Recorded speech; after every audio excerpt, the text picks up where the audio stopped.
magsitayo ang lahat para sa ating panalangin. O God Almighty, behold us, thy loving children, offering day to day our work and studies.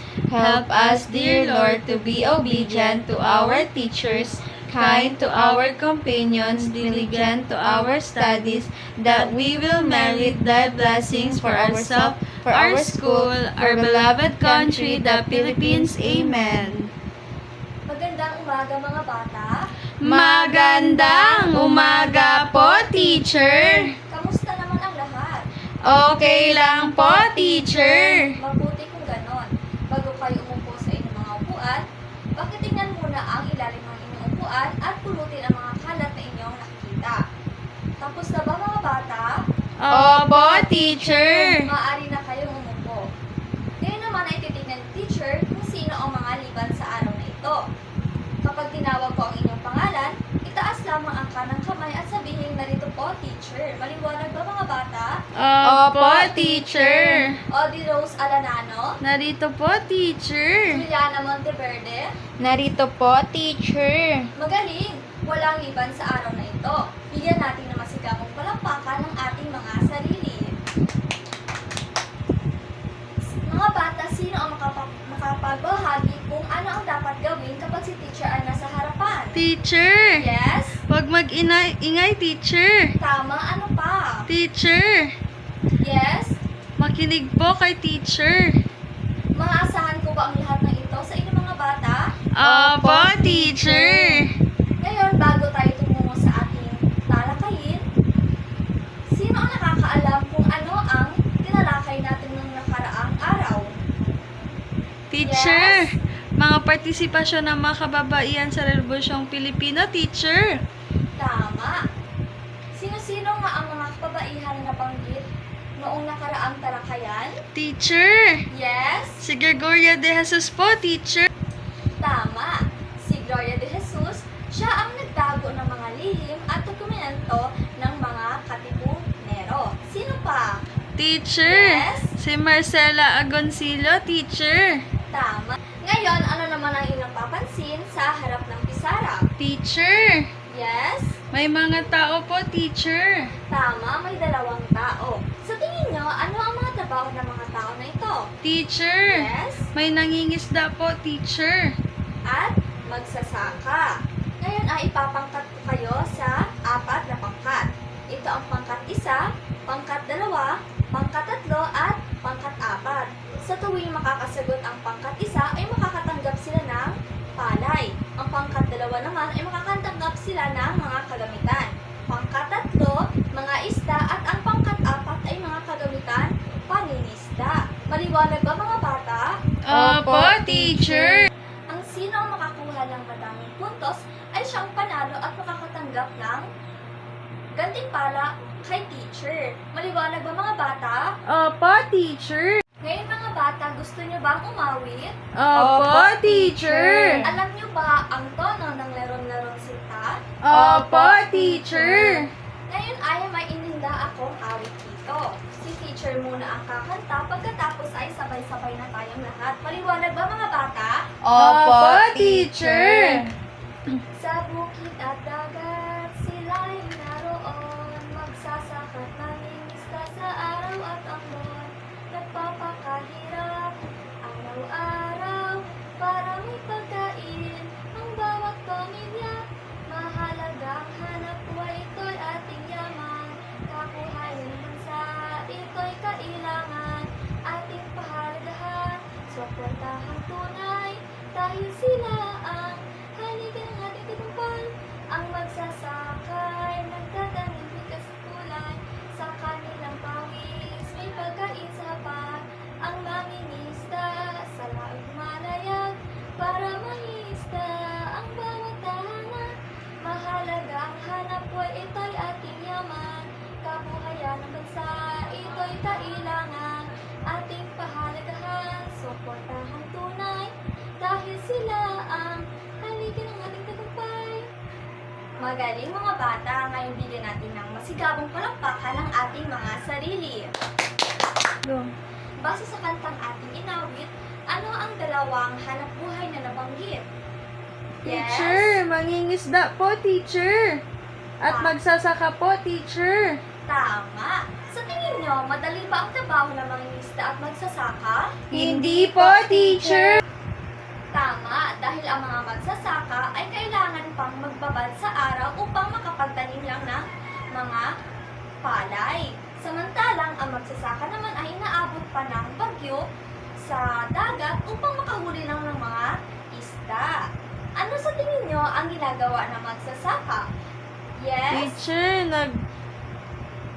Teacher, nagtatanim po ng palay, teacher, para may aanihin pong bigas. Magaling, bigyan natin ng 3 bagsak si Audrey. Paano naman ang mangingisda? Yes? Sila po ay nangingisda po, teacher.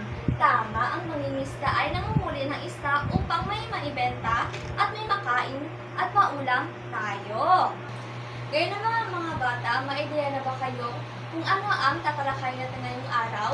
Teacher! Yes? Hamon at oportunidad ng mga magsasaka at mangingisda po, teacher. Tama, ang tatalakay natin ngayong araw ay ang mga hamon at oportunidad sa gawain pangkabuhayan ng bansa. Alam niyo ba na ang Pilipinas ay kilala bilang agrikulturang bansa, kaya ang pangunahing hanapbuhay sa ating bansa ay ang pagsasaka. May ideya na ba kayo kung ano ang trabaho ng magsasaka? Opo, teacher. Magaling! Ngayon ay tatalakayin natin ang hamon sa pagsasaka. Ang hamon ay negatibong epekto o hindi makabuting gawain sa kabuhayan. Una ay ang, maaari niyo bang basahin mga bata? Lumalaking bilang ng mga angkat na produktong agrikultura. Tama, dahil ang Pilipinas ay nag-aangkat na maraming produktong agrikultural tulad na ng bigas, asukal at gulay mula sa ibang bansa. Dahil dito, mas pinipili ng mga mamimili ang bumili ng mga imported na produkto sa ibang bansa kesa ang mga lokal na ani ng mga magsasaka. Dahil dito, bumababa ang kita at kakaunti na lamang ang bumibili ng mga produktong lokal at nagiging dahilan ito upang mawalan ng kabuhayan ang mga magsasaka. Sunod naman ay ang pakibasa muli. Kahirapan dulot ng mababang kita ng mga magsasaka. Di ba alam mo naman natin na ang mga magsasaka ang nagtatanim ng ating mga pagkain.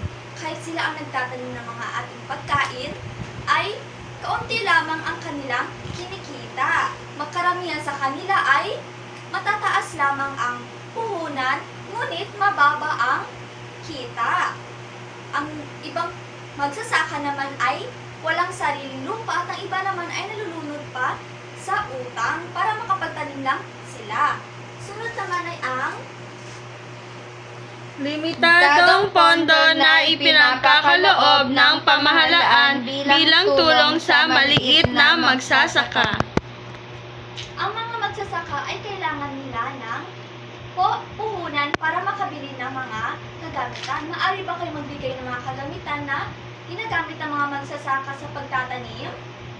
Teacher, Yes. araro, teacher. Tama. Anong pangkat ka? 2.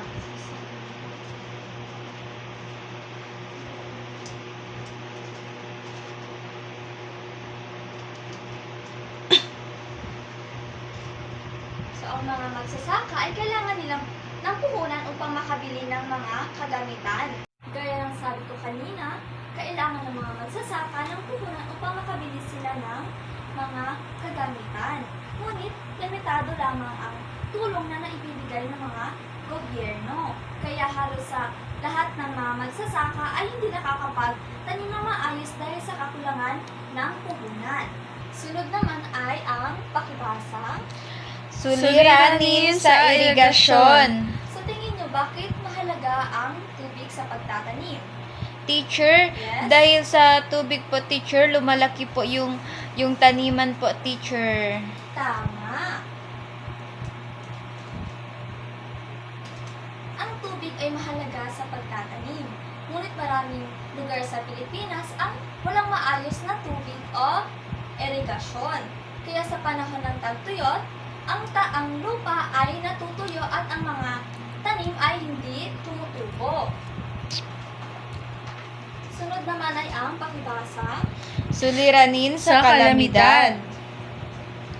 Ang mga sakuna tulad ng bagyo, lindol at baha ay nakakapinsala o nakakasira sa mga tanim. Kaya nagiging dahilan ito upang mawala ng kita ang mga magsasaka. Sunod naman ay ang pagbabago ng panahon tulad ng El Nino. Ang El Nino ay matinding tag-init na tumatagal ng ilang buwan. Sa panahon na ito ay natutuyo ang mga tubig sa bukid at hindi tumutubo ang mga tanim. Ay tapos na tayo sa pagtalakay ng mga hamon sa pagsasaka. Ngayon naman idadako tayo sa oportunidad sa pagsasaka. Ang oportunidad ay positibong o mabuting gawain sa kabuhayan. Ngayon ay basahin natin ang una. Impormasyon sa mga bagong pag-aaral at saliksik upang gumanda ang ani. Ang institusyon ng pamahalaan ay nagsasagawa ng paraliliksik upang mapabuti ang agrikultura. Halimbawa ay sinusuri nila o tinetest nila kung aling uri ng binhi ang mas matibay para sa tagtuyot at sa mga salot sa tanim. Dahil sa tulong ng bagong kaalaman ay magkakaroon ng mas magandang ani ang mga magsasaka at malaki o tataas ang kanilang produksyon. Naman ay ang paggamit ng makabagong teknolohiya para mapabilis ang produksyon. Kaya sa makabagong panahon, maraming teknolohiya ang ginagamit ng mga magsasaka sa bukid upang mapadali ang kanilang trabaho. Kabilang na dito ang traktora at drone pang-spray ng pesticide at pataba. Kabilang din dito ang smart irrigation system o patubig. Dahil sa tulong ng makabagong teknolohiya, mas mapapadali ang ani ng mga magsasaka, makakatipid sila sa oras at mas lalong tataas ang kanilang mga produksyon. Naman ang pagkikayat sa mga OFW na mamumunan sa pagsasaka at nilangin ang lupain sa kanilang mga probinsya. Ang mga OFW o Overseas Filipino Workers ay naghahanap ng magandang paglagyan ng kanilang ipon. Sa halip na sa ibang negosyo sila maglaan, maaari natin silang hikayatin na sa pagsasaka na lang nila i-invest ang kanilang ipon upang magamit o mapakinabangan ang mga lupang nakatiwangwang o abandonado upang mas dumami ang produksyon ng pagkain sa ating bansa. Sunod naman ay ang pagbibigay ng pagkakataon para sa magsasaka na makapag-aral ng tamang paraan ng pagsasaka. Maraming magsasaka ang hindi sapat ang kanilang kaalaman sa makabagong paraan ng pagsasaka. Kaya mahalaga ang pagbibigay ng seminar, training sa mga magsasaka upang magkaroon sila ng bagong kaalaman sa tamang paggamit ng abono, tamang pagtanim, tamang pag-iwas sa mga insekto o peste, at mas maganda o mahusay ang mga ani na kanilang nakukuha. Ngayon ay tapos na tayong talakayin ang hamon at oportunidad sa pagsasaka. Ngayon naman ay tatalakayin natin ang hamon at oportunidad sa pangingisda. Ang Pilipinas ay kilala rin isang bansang archipelago dahil ang ating bansa ay napapaligiran ng iba't ibang anyong tubig. Maaari ba kayo magbigay ng anyong tubig? Opo, teacher. Yes. Magbigay nga ng isa. Ilog, teacher. Tama.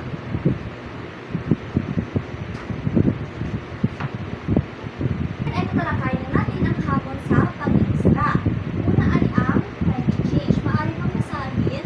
Climate change at kalamidad tulad ng bagyo, pagbabago ng klima na sumisira sa kabuhayan ng mga mangingisda. Ang climate change ay tumutukoy sa pagbabago ng klima ng ating mundo. Sa Pilipinas ay madalas ang malalakas na bagyo na sumisira sa mga bangka, lambat at kabuhayan ng mangingisda. Bukod dito ay ang pag-init ng dagat. Ang pag-init ng dagat ay nakakaapekto sa tahanan at isda. Kapag nasira ang dagat o ang tahanan ng mga isda ay mababawasan ang mga isda sa dagat at kakaunti na lamang ang makukuhang isda ng mga mangingisda. Sunod ay ang pakibasa mga bata. Mga kalsada, Tulay at iba pang infrastruktura nakakabagal sa transportasyon ng produktong dagat. Magaling. Mahalaga ang maayos na infrastruktura sa paghahatid ng mga produktong isda sa buong bansa. Ngunit maraming lugar ang limitado o kaunti lamang ang mga maayos na daan, kalsada at tulay. Kaya, naantala ang paghahatid ng mga produktong isda sa merkado at ang iba ay nabubulok ito at nababawasan o bumababa ang kalidad at kita nito. Sunod ay ang pakibasa mga bata. Pagkasira ng mga coral reefs na siyang tahanan ng mga isda. Pagkawasak ng mga bahura o coral reefs na nagdudulot ng pagbaba ng mga populasyon ng isda. Ang coral reef o bahura ay isang mahalagang tahanan ng maraming uri ng isda. Nakakita na ba kayo ng coral reef? Opo, teacher. Sa tingin niyo, bakit mahalaga ang coral reef? Yes? Kasi teacher, sila yung doon nakatira yung mga isda, teacher. Tama.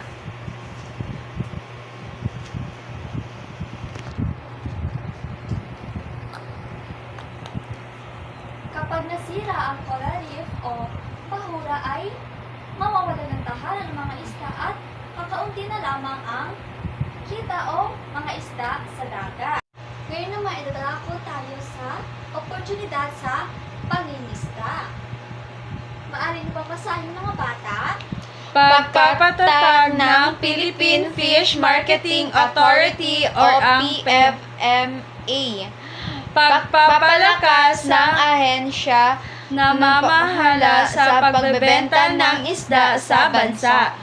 Ang PFMA o Philippine Fish Marketing Authority ay tanggapan ng gobyerno na tumutulong sa pagbebenta ng mga isda sa buong bansa. Kaya mahalaga ang pagpapatayo ng daungan or fish port upang mapabilis ang distribution ng isda sa merkado. Sunod ay ang maaari bang basahin mga bata? Pagpapatayo ng planta ng yelo at imbakan ng mga isda. Pagbuo sa mga pasilidad para sa pagyeyelo at pag-imbakan ng huli. Ang mga sariwang isda ay madaling masira kung wala silang tamang imbakan. Kaya mahalaga ang planta ng yelo o cold storage upang mapanatili ang sariwang isda at bago ito dumating sa merkado at mapanatili ang magandang kalidad at kita nito. Sunod naman ay ang pagbili ng mga modernong kagamitan sa pangingisda tulad ng underwater sonar and radar. So, sa tulong ng makabagong teknolohiya ay mapapadali ang hanapbuhay o ang trabaho ng mangingisda. Tulad na din ang mga halimbawa ng makabagong teknolohiya ay ang sonars at radar.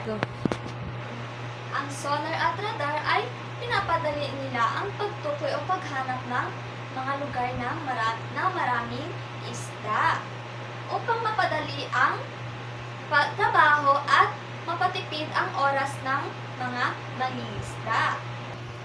Ngayon mga bata, alam niyo na ba kung ano ang mga hamon at oportunidad sa pangingisda at pagsasaka?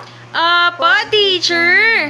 Ano nga ang dalawang pangunahing hanap buhay sa ating bansa? Teacher, Yes. magsasaka at pangingisda po, teacher. Tama.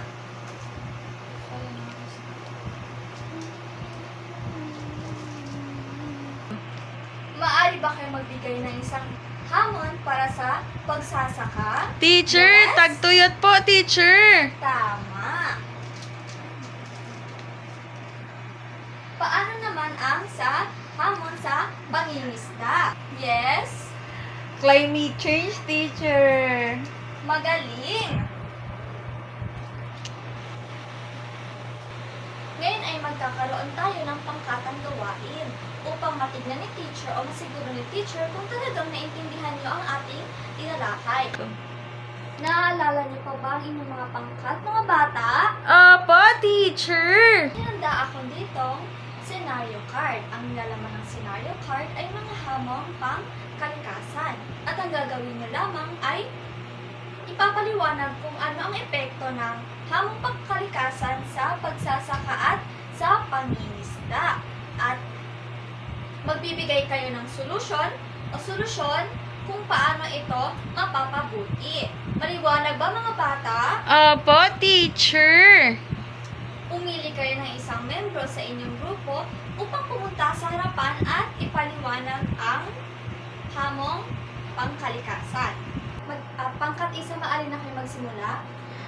Teacher, ang napili po namin ay pagbaha sa taniman. Ang epekto po nito sa mga magsasaka, teacher, ay mawawalan po sila ng hanap buhay, teacher, kasi yung mga tinanim nila, teacher, ay mawawasak at magsisira dahil sa pagbaha, teacher. Tapos yung napili naman namin solution, teacher, dito ay maggawa po tayo ng isang drainage, teacher, kung saan doon pupunta lahat ng tubig, teacher, kapag may baha, teacher, para hindi masira ang ating tinanim. Magaling. Pangkat isa, maaari ba natin bigyan ang pangkat isa ng 5 bagsak? Dahil dyan ay bibigyan ko ng 3 puntos ang pangkat isa. Magaling. Lahat ng pangkat ay tama ang inyong nagbigay na mga sagot. Ngayon ay magbibigay si teacher ng isa pang pagsusulit upang masiguro kung na may naintindihan talaga kayo sa araw na ito. Ngayon naman ay kumuha ka ng isang buong papel at isulat ang mga sumusunod. Maaari ba nating basahin ang panuto, mga bata? Opo, teacher! Panuto sa inyong activity notebook, isulat O kung tumutukoy ito sa oportunidad at H naman kung hamon. Tapos na ba, mga bata? Opo, teacher! Ipasa ito sa harap. Nandito na ba lahat ng papel, mga bata? Opo, teacher! Ngayon naman ay kuhanin ang inyong pader na isulat ang takdang aralin. Bago yan ay maaari niyo bang basahin ang panuto, mga bata? Panuto. Pumili ng isang hanap buhay at iguhit ito. Gamitin ng kulay upang ipakita ang kanilang gawain sa araw-araw. Tapos yun bang sulatin ito, mga bata? Opo, teacher. Ngayon naman ay titignan natin, bibilangin natin kung ilan ang mga puntos na kuha ng mga pangkat. Sa pangkat isa, 1, 2, 3, 4, 5, 6. ang pangkat isa ay nakakuha ng 6 na puntos. Bigyan natin sila ng 5 bagsak. Sa pangkat 2, 1, 2. sa pangkat 3, 1, 2, 3, 4. sa pangkat 4, 1, 2, 3. bigyan natin ang pangkat 2, 3 at 4 ng 3 bagsak. Ngayon magsitayo ang lahat para sa ating pangwakas na panalangin. Amen. Paalam na, mga bata. Paalam na po, teacher.